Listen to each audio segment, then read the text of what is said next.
Today's message is for all my homebodies out there, my fellow homebodies, or if you are just someone who has just been isolating yourself. The other day, I heard the phrase that isolation can be expensive, and it just hit me so hard because it's me. I love being at home. I love being to myself. I feel like when I am at home, my batteries are just always at 100% versus the second I go out in public or to an event or somewhere, like my social battery dies very quickly.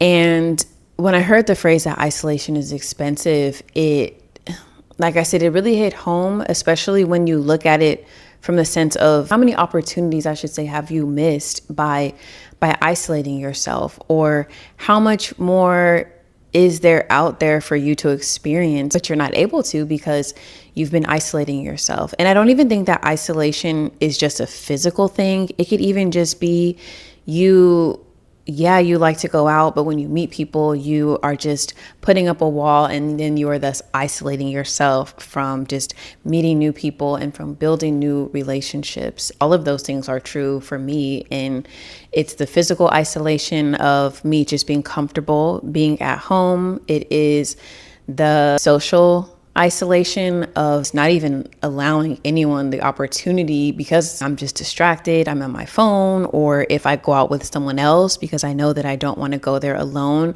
then that also can kind of block me from meeting new people because I'm just already so engaged with the person that I came with. When is the last time that you asked yourself, how much is that really costing you? How much is it costing you? It could be financially. You don't know what opportunities there are. You don't know if by you just putting yourself out there and getting out of the house, you then meet someone that then leads to a job opportunity, that leads to a promotion, or you just going to the next level in your career. It could be that you come across someone and you are able to find a business partner or an investor. It can look like so many different things. And I have just been really, really sitting with that lately of how much has me being in isolation cost me. And it reminds me of this story once when I was sitting in church with my husband, and our pastor is just like doing his normal announcements. And then out of nowhere, he announces and he calls out my husband, and he tells him to stand up. And he, on the spot, my husband, not to his prior knowledge, the pastor just announces that my husband is going to be the keynote at this business event that the church was hosting. And of course, immediately, I'm so happy for him. I'm so proud of him for being acknowledged in this way and having this opportunity. But then the pastor starts to just say a little bit more about my husband and what he does.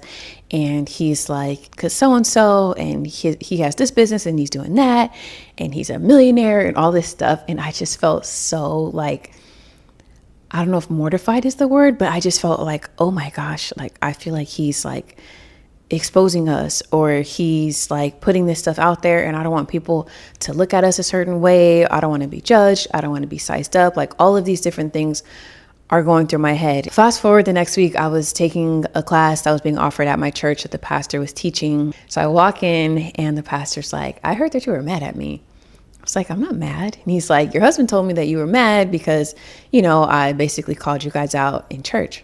So I laughed about it, and I'm like, no, I wasn't mad. I was a little mortified, but not mad.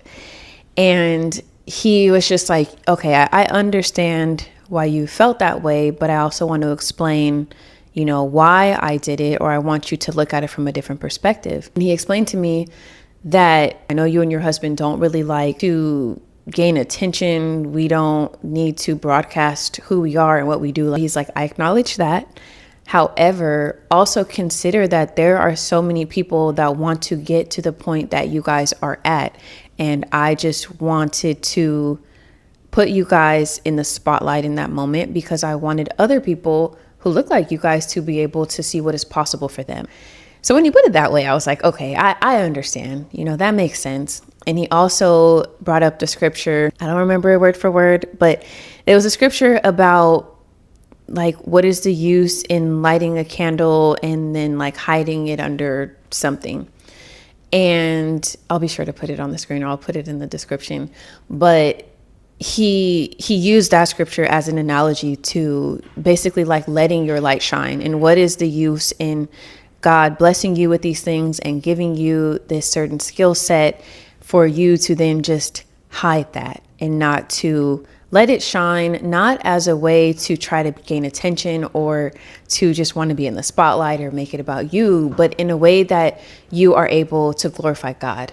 And when I looked at it that way, it gave me a different perspective. And so I say all that to say isolation can also not only cost you, it can also be a disservice to other people around you. It could be costing them something. It could be that by you putting yourself out there and getting out of the house and letting your guard down, that other people can then be inspired by you and whatever it is that you have to offer the world, that then helps to set their life in a completely different direction. So I've really been trying to be mindful of that lately. And my favorite word, I've been trying to be intentional lately about what my isolation is not only costing me, but what is it costing other people.